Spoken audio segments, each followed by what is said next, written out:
your life, you deserve to be more, do more, have more, and give more. And now the Becoming More podcast with Dianna Kokoszka. Welcome to Becoming More, where you learn to become more through other people. Today, I'm with Saundra Kandler, and we have known each other for about 11 years. Yeah. I said earlier 15 because, well, it just seems like I'm getting older, and I know you so well. Yeah. Because you've been around to all of the events. It's been so much fun getting to know you. I know that you grew up in South Carolina. Yeah. You got a great work ethic from your mom and your family. You learned to make a difference and care about people. And that means so much to me because I believe as leaders, we have to care about people more than money, right? Yeah. There are some people that put money before people. Not a good business ethic in my world, because becoming more, how do you help other people become more if you don't become more? And you know, Saundra, becoming more in leadership, you've had so much in helping other people, 12,000 hours in coaching. Yeah. And I met you at Coaching Skills Camp. You did. We'll talk about that a little bit later. And you're the director of growth with KW and connected with being a leadership coach with many coaching clients. Coaching clients and many agents at our brokerage that I get. Oh, that's so good. You're a self-proclaimed legacy builder and a dream champion. Yeah. I love the dream champion because that's what it's about, helping other people achieve their dreams. Yeah. Right? And be able to dream bigger. Yeah. You know, Zig Ziglar taught me a long time ago that when you'll get everything that you want when you help enough other people get what they want. Absolutely. And having people like Zig Ziglar and that at our kitchen table and learning from them. So amazing. So good. And you're so learning based. I want you to know that about Saundra. She has a growth mindset and very learning based. And you have a reflection or a podcast called Reflect. Yeah. And talk about those reflections. And we need those reflections to become more. Yeah. So let's dive in right now and let's find out how you've become more from being a single parent to actually now a blended family. You have 3 kids. Yes. Sean has 3 kids. Yeah. Oh my word. 6 kids, 1 going off to college. Yeah. I'm so excited. Let's get going. I'm excited too. So one of the things that we can do is just find out more about you and why they should listen to your podcast, okay? And as you know, I've been a mentor to you for many, many years. Yes. And as CEO of MAPS Coaching, KW MAPS Coaching and Training, that we were able to get to know each other through the coaching, through the masterminds, the events that we held, etc. In fact, you've been at almost every event I've ever held. Almost everyone, yes, for many, many years. And I would just double click on saying getting to know each other. One of my favorite things about you as a human being and as a leader is how much you genuinely care about the family of each and every person that you pour into. And that's something that I aim to always have true of me and the people I serve because of you. I appreciate that. You know, getting to meet your daughter when I was in Charlotte, that was so great. Now she's off to college. She's moving in on Saturday. Oh my goodness. Yeah. So talk to us about how important it is as a mother, because you've been a single parent for a long time. And I don't think our people actually realize if you're a single parent out there. I was a single parent, and I think that's one of the things that drew us together, because people love to learn from people that have been through what they've been through. It's challenging, isn't it, to be the mom and the dad? Absolutely. It's almost like you're 3 parents, the mom and the dad, and then how do you make the best of both worlds? Yeah, the negotiator between the two, because the kid can't go from mom to dad like they generally do, right? They have to just come to you. So you've got to be the one that loves them and the one that disciplines them. You can't say, I'm going to tell your dad. Well, and we're all a work in progress as humans. Yeah. So tell us about that. What were some of the challenges that you went through?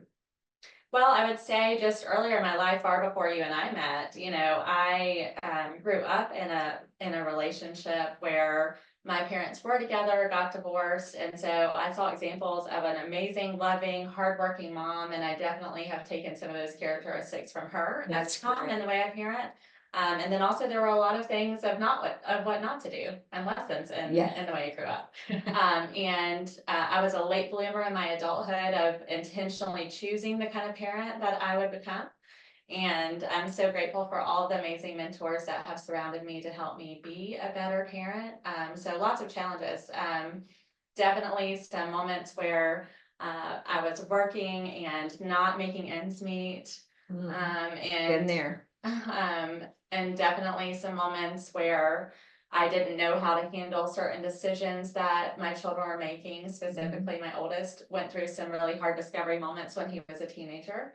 And I don't know if I was well equipped for me to handle those things well. Let's stop there, because are we ever well equipped? That's such a great question.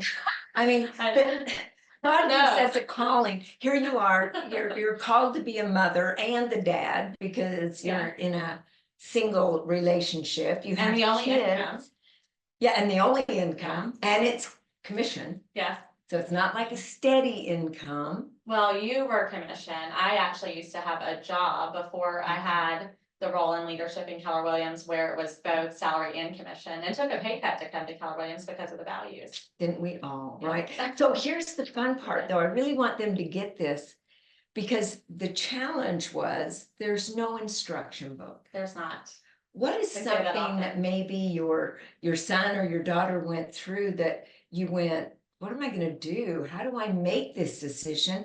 And then if you could tell us the steps you went through to make that decision, because it's all a choice. It is all a choice. It's so funny that you just said that, because the language of everything is a choice is one of my children's least favorite things that I say all the time.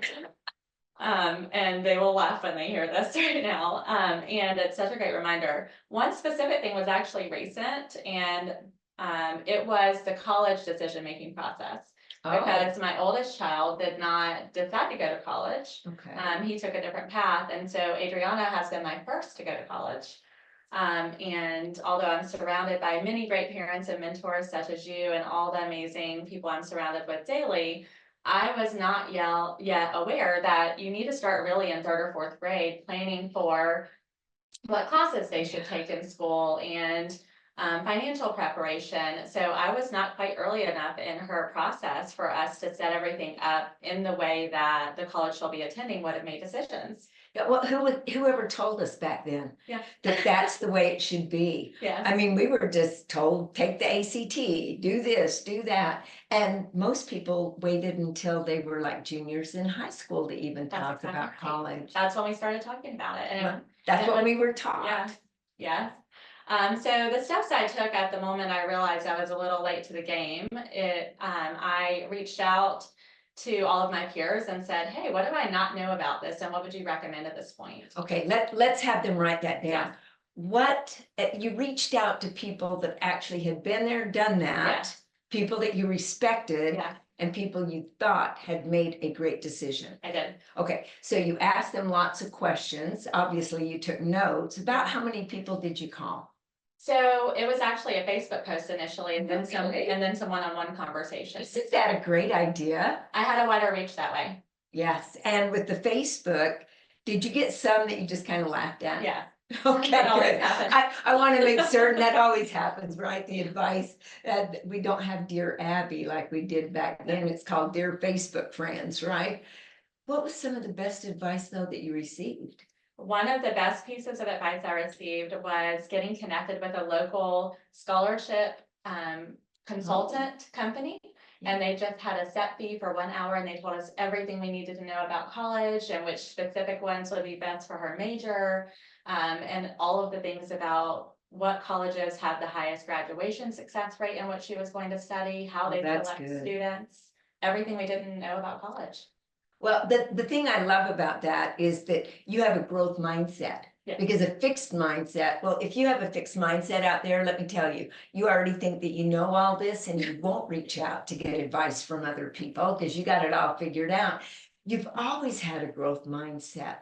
Why do you think that's important for people to be open to what other people have to say and maybe not be a people pleaser and do whatever they say, yet give it advice to reflect on, like you said? Well, what's interesting about the specific language you just used to reflect on is that's kind of the reason why my podcast is named Reflect. And the reason why I have a growth mindset is because I can identify several pivotal moments on my journey. And when I learn about other people and learn about what caused a positive impact in their life or completely transformed their life, it's usually a conversation with a person or a pivotal moment where they understood the truth about who they are instead of all the lies they always believed. Yes, that's so good. So what was a pivotal moment for you that you'd like to share? Well, one pivotal moment that I would say is I had an amazing relationship with a couple at my church, at North Rock Hill Church specifically, right after I moved back to the Rock Hill area when Caden was still in my tummy before I had him. Oh, My youngest son, who is 12 and turning 13 in September. And when I met that couple, they literally opened the Bible 30 minutes after our weekly meeting and said, "Hey, are you remembering all the truths about who you are?" And I was going into an interview with a company that I was interviewing for, and they just said, "You've already done all. It's like you're allowing Satan to get in your ear and tell you all the lies and listening to that louder than you're listening to the truth about who you are." You know, there was a gentleman at a coaching skills camp, and he was just beating himself up so bad. And Saundra, I said, you know what? There's a Bible in the hotel room. Tonight, you are to read Ephesians. Good. Yeah. And you tell me, you come back tomorrow, tell me who you are. And when he came back, it was like, he just walked in and the confidence was there. So congratulations on getting and working on those demons in your head. Now, I call them in my book, the storytellers in your mind, yet they're still alive, aren't they? Absolutely. You never get rid of them. You never get rid of them. You become more aware faster with the fact that they're there, so you can make intentional choices differently faster. Well, I love the words that you use, choices, decisions, and I know you've been very intentional in your life. Yeah. How has intentionality helped you? Intentionality has helped me understand that I can reach out to anyone, anywhere, and ask questions and ask them to mentor me. Yeah. And I can become like people that I think are amazing and that I look up to by just studying them, connecting with them, planning time with them, and really understanding how they think and how they've gotten to where they are. And then I can teach my children and all of the people I get to serve and lead to do the same thing. Okay, so I want to stop right there. This is so good. I'm really enjoying this. You said something that I want them to catch hold of. You said about thinking. You have to think like somebody before you can do what they do, have what they have, and give what they give. And you've really worked on finding out how people think because you ask questions. What are some of the great questions that you like to ask people to get to know them? One of my favorite questions to ask people is, what is the thing that you're most proud of in your life? Oh, that's so good. And what are some of the things that you hear? Most of the time, if they have children, they start with their children or their family. Well, how about you? Is that the same with you? For sure, I'm absolutely proud of the way that my children are growing up. And sometimes I do hear them actually reflect on things that they've achieved. And what I love about that is then you can help remind them that that's part of their winning formula. Yeah. So anytime that they're facing something that seems insurmountable or difficult, they can just apply whatever worked for them at that time that they achieved something else well in their life to the way that they're going to do the next thing. You know, I call it a victory log to actually write them down, and you call it the winning formula. I really like that. How many people have you helped find their winning formula? Oh, wow, I haven't even thought about that. Well, I know you have. So I'm going to put you on the spot here a little bit and say, just roughly, because right now you're a leader pouring into how many people? Yeah, so currently just through the leaders that I coach and the places I get to train and then in the brokerage I lead, currently it's probably about 6,500 to 7,000 people. See, I think that's the thing, because it's the ripple effect. It is. When you're teaching, you're in a large room and you have a lot of people there. The one-on-one though, how many people are you coaching one-on-one? So over time, just because I coach both people in my particular office and then also coaching, it's probably been 1,500 to 2,000 people. That you've one-on-one. coached currently right now, how many are you, like right today, this year, not total? 375. 375. So doing 375 coaching sessions every month, every year, It's throughout the year. Some Okay. are more frequent than others, depending on where they are and who else they have in their life coaching them. okay. So with the actual people that you meet with one-on-one every week, how many is that? That is currently between 25 and 30, depending on the week. Excellent. So what are you finding from them? Because every single person has challenges. Yeah, I don't they care do. who you are. If you're living, you have a challenge somewhere, some way. You may have 24 hours that things are going good, yet you always get a challenge. Yeah. So what are you finding, without saying names Yeah. or anything? Some of the specifics. Are people fighting depression? Are they fighting anxiety? Are they fighting not having enough money because they don't know how to create wealth? What are some of the broader things? It's interesting because I think there's a common denominator, although it can cover several facets of life. So Yeah. I think the primary thing is and you know this because we talked about this, is that they're focusing more on their fear.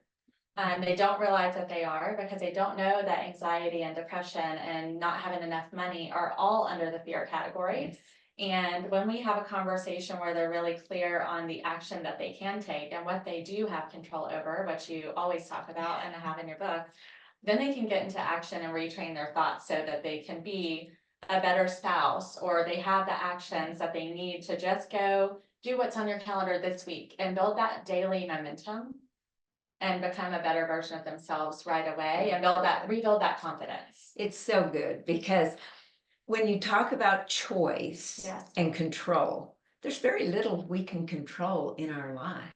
We can't control if we get up in the morning. Right. I mean, if we don't have breath in our lungs and we're Right. passed away, we're not getting up. That's right. So we don't have anything to do with that. And we don't have anything to do with what life throws at us. How have you learned and taught yourself to make good choices around what life has thrown at you, to get through that, to be persistent and to keep going? Well, it all starts with my mom. So my mom is someone that no matter what, she always reminded us that when we have each other, we have everything we need. That's good. And she always taught us to give the next person the shirt off of our back, even when we didn't have very much. And I just think that when you're a giver and you understand that you always have something to contribute to other people, it helps you move forward in the things that are hard for yourself. Well, let's think about that fear, anxiety, depression, stress, because when you said those are all fear-based, they are. So when we get rid of that fear and realize that we can't control what's going on anyway, we can actually get back into faith that we can move forward. And even if we move forward and make a mistake, which I bet you have. Oh, tons. What's a big mistake that you've made that you said, okay, I'm going to move forward and here's what I learned from it, that turned out to be great? So I actually have a really great example of that.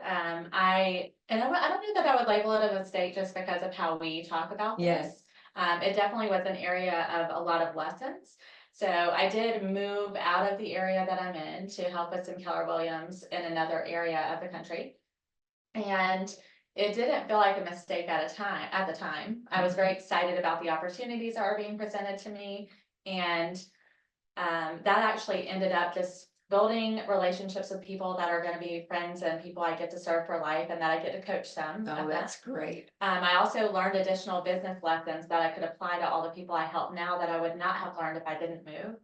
And it reminded me of my life values. So when I know that my life values include impact as number one priority, faith, and family, and I missed my niece's first birthday being 7 hours away from home. In that moment, I realized no amount of money was worth moving for, and that who you're in business with matters more than anything.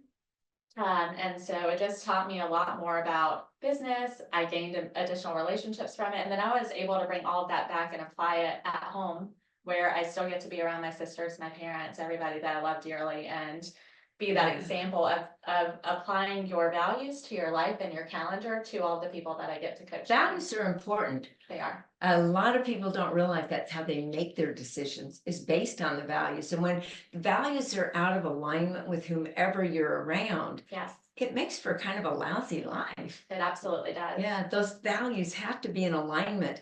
And how lucky you were to have family around Oh my gosh. in town, because So when you grateful. moved away from them, what did you find? I just found how impactful it is when you just have that support in the same area, especially when you're a mom. Yeah, support Of having your children really around important. your nieces, nephews, their cousins, their grandparents. You know, it's so powerful. I didn't have that. So my parents and family did not live around me, and I didn't move back to Salt Lake where all of them were. I stayed and did different things, yet that opportunity, Mhm. even though the opportunity didn't work out, look at what it taught you. So much. And so everything, because you have a growth mindset, turns out to be a learning experience. Like in the book, it's the adaptive learning model. You learn, you implement, you fail, you learn a new way. And failure only happens when you don't learn anything from it. When And you you start blaming everybody else for the problems that you have. Yeah. I know integrity is a big thing of yours as well. Yeah. So can you tell us maybe a story about when your integrity came into play? Yes. And specifically came into play where I applied it or where there was something hard to navigate. However Yeah. you decide to answer. So I just think of so many examples where integrity matters. And for me, I know people have different definitions of integrity. And I view it as doing the things that you promise you're going to do, or minimally communicating that you are or are not going to do it. We're all human, right? And Right. when we just are clear in our communication and follow through on the things we say we're going to do with each other, then that builds trust. And with trust, you can tackle anything. You know, isn't that interesting? Because Patrick Lencioni teaches us that trust is the bottom of that pyramid Yes. for a strong team. And then from trust, we go through a little bit of conflict, meaning we discuss, and then we can have commitment. That's right. Yeah. And that's at home. So integrity applies everywhere that you are, right? Yes. And it's living a life in alignment with all of the things that you say are important to you. It's not someone else's version. It's whatever's important to you and just being that. Well, and in my book, I say you write your values and you decide and give the description for what they are. And so that's why I wanted to talk with you a little bit about it, the integrity part, because the keeping your promise, like I have a promise book. Whatever I tell people I'm going to do, I write in the promise book and then cross it out after I do that, because I forget. I get so busy. I go, oh yeah, I'll call you back. In fact, that happened to me the other day. Somebody said, I'll call you back, and it's been 3 days. And I texted and say, hey, I know you're busy. Yeah. When can we talk? Right? And they go, oh, I forgot all about it. I love the promise book idea. Don't we? We do. We're human. I've had that since my kids were little, because I made promises to them. I love that you brought up integrity at home. Yes. Because Saundra, I mean, when you tell your kids you're going to do something and you don't do it. They remind you. Well, yeah. And if they don't remind you, or you can't do it, then you've literally destroyed the trust they have in you. So I love that integrity is a big thing for you. Well, and I'll give you a specific example with that. You know, I have found, especially as Adriana's preparing to go to college, that if you just share the lesson in the moment, right? So if it is, hey, this thing came up at church that's really important. It's a blended family conference. We are a blended family. I'm constantly learning, how do I do this better? And I know that we were going to go shopping for clothes for you to go to college next week. And here's how you make decisions on that. We're going to go tomorrow, so we can go to the blended family conference, continue to be great parents. And we're still going to do what I promised we were going to do together. So because I know you're excited to go to college, then she learns, how do I make decisions when something comes up, instead of thinking I'm letting someone down or not making decisions in alignment with my values because I'm afraid to, or not communicating, right? So she actually learns a model for how does she handle that later in life. Well, the people pleasing. So many of us get into that, especially with social media and everything right now. It's like, oh, this person wants me to do that. I better do that. They need that. I mean, I get that a lot. Well, I can't meet with you at 3. I can only meet with you at 12:30. Well, I have another appointment at 12:30. So, it's like, well, can you cancel that one and do mine? No, this one was first, Yet that gets into play a lot, I find, with people. It does. So what do you do, especially being in the service business, to not fall into that trap of people pleasing? And if you haven't fallen into it anywhere in your life, congratulations. Because I don't know of anybody, including me, that has not fallen into that at some point, even if it's with family. Absolutely. I think that all of us as human beings, because we naturally care about others, can fall into that. And I would say the number one way to be a person of integrity and care about following through with what matters the most and make decisions on that is looking at your calendar and all the resources you have, your calendar, which is your time, your bank account, which is your money, and your values, and looking at all 3 of them more frequently than you would before. So if you're looking at it weekly, daily, and just considering, am I investing my time and money in alignment with what I say my values are? Because I'm just looking in the mirror, right? Am I living in alignment with what those are or not? Well, looking in the mirror is important. Too many people look out there and say, hey, it's everybody else's fault. They made me do this. They made me do that. Right. No, we have to look in the mirror and work on ourselves. And so when you do this, in fact, I say, show me your calendar, show me your checkbook, and tell me your values. I know exactly who you are, what's important to you. Now, I've always said, don't let your checkbook do the thinking for you. Right. I have a couple of times in my life, and both times I missed out. So have you ever done that? Let your checkbook do the thinking, or have you gotten through all that? I think sometimes I still struggle with that. You know that answer. And I think when you know that something really deeply matters to you and you have it on your heart that you're called to develop or build or create in a certain area, sometimes you just have to take a leap of faith and make an investment in yourself with time or money and make an investment in people you believe in. Well, or sell something. Yes.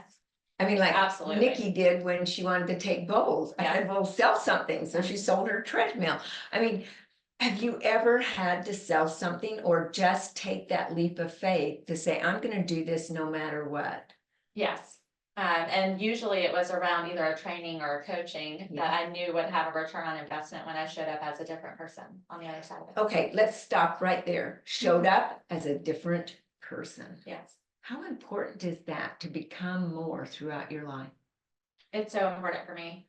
I think specifically because when I describe the trajectory of my life, sometimes if someone just wants a short version, you've probably seen me do this. I'm like, oh, it's kind of like this because I didn't value myself and know the truth about myself at all and surrounded myself with people that also didn't. Yeah. And then it started going that way. Okay. Right. Right there. Surrounded yourself with people that wanted to keep you down, like crabs in the bucket. Yes. Put 1 crab in a bucket, it can crawl out. Put 2 in there, you don't even need a lid because they'll keep pulling each other back down. Who we surround ourselves with really matters. I remember one time John Maxwell was having an inner circle, and he called, there were 14 of us, and he said, you're being specifically called for this opportunity. And the amount was like, okay. And by the 3rd year, it was like 32,000 a year. This was way back, early 2000s. And I went, oh my goodness, I don't know how I'm going to do it. I'm going to do it. I'll sell whatever I need to sell. And it's one of the best decisions I've ever made in my life, because the people you surround yourself with and learn from are important. So who are some of maybe 3 to 5 of your mentors, and how did you get to know them? What did you do that you could share with the listeners as to give them some advice? I so love this question because it's always something I recommend for other people to do, is just to unlimit who their mentors can be and let them know that they are their mentors versus hoping someone is going to have time with you. And John Maxwell is one of the people that I study and have been reading his books so for good. years. So he definitely is someone important to me. You are one, which is why it was you. very important for me to have this conversation with you today, and why I'm so grateful. I definitely also really love Dana Gentry. Isn't she great? She's amazing. I Yes, like I love her her a lot. style. She's such a great human and entrepreneur.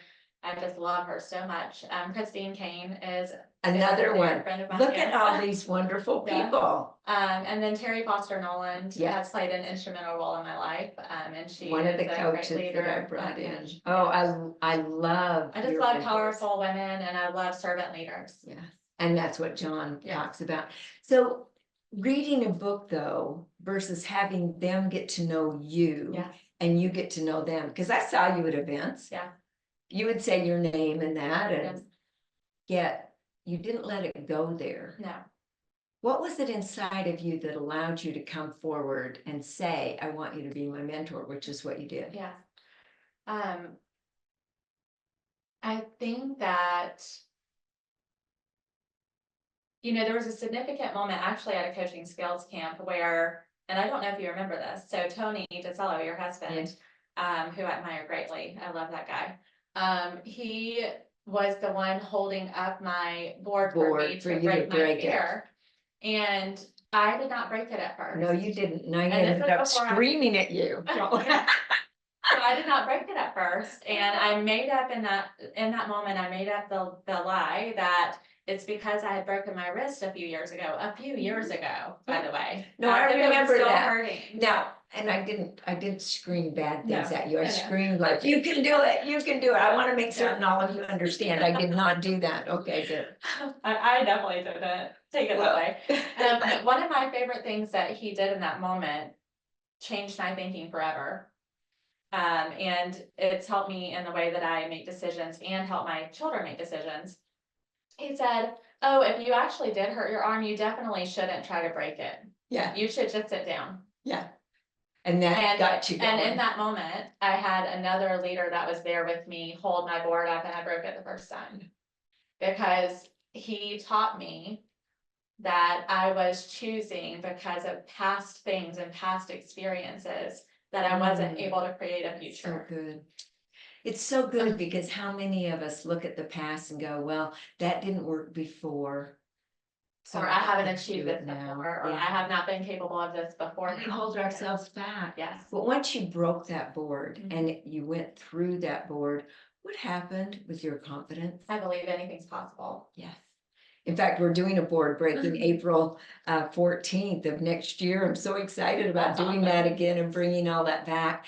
And one of the things I want our listeners to know, because our time is drawing to an end, is gratitude is a big thing to Yes. me. It's a big thing to you. Something I talk to a lot of people about. What have you done to train yourself to be more grateful? Because we don't come into life going, oh, I'm so grateful for everything that's going on, Not right? naturally for us as a human. Yeah. Yes. Definitely a lot of the things I've learned to be more grateful came from Maps Coaching and Bold and being around you and reading the book. You used the word intentional earlier. John Maxwell's book, Intentional Living, was something that played a role in my leadership journey very early on, years and years ago. And it's just creating those habits every day intentionally, because we have lived our entire life by the habits we created, and we just didn't know to take ownership for those things. So it is journaling. It is having conversations daily to let people know how important they are to me and the small and big things that I'm grateful for about them, and complimenting their character and the greatness inside of them so that they can see it more. Yeah, so you can help bring that out, because I say people grow into the conversations you create around them. In fact, John actually used that in his last book, quoting me on that, and in Intentional Living. Yeah. I've been written up in many of his books because I got to know him.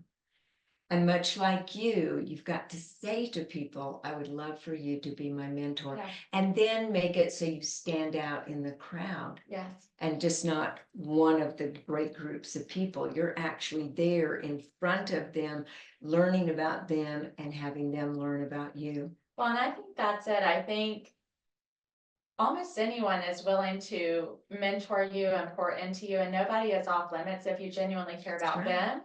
It's not you've got to give first. And the opportunity is to genuinely care about that person first and let them know that you are interested in them as a human being. And as long as people see that that is truly who you are, I've rarely seen that someone would say no to myself or someone else about being able to mentor them or have a conversation. And whether it's through books, I mean, like Einstein was one of my mentors. Yes. Well, I'm not old enough to even know him. He passed away before I was born, right? Yet to read about them and to figure out how do they think and how can you be intentional. And I love when Einstein said you can live life one of two ways. Either everything's a miracle or nothing is a miracle. Saundra, I'm so happy that you've been with us today and helping all of our people become more, because that's what life's about. Thank you, As Diana. we become more, our businesses grow because we grow. Yeah. Our life grows because we grow. Our children, our family, the people around us are able to grow as well. That's one thing I know about you. You've always been into growth. I love your growth mindset. I love the stories that you shared with us today. And now that you're a blended family and doing all of these things, it's a new chapter in your life. It is. And I just so appreciate you being with us today. Thank you. Thank you so much. I appreciate you, Diana. Thanks. In your life, you deserve to be more, do more, have more, and give more. And now the Becoming More podcast with Dianna Kokoszka.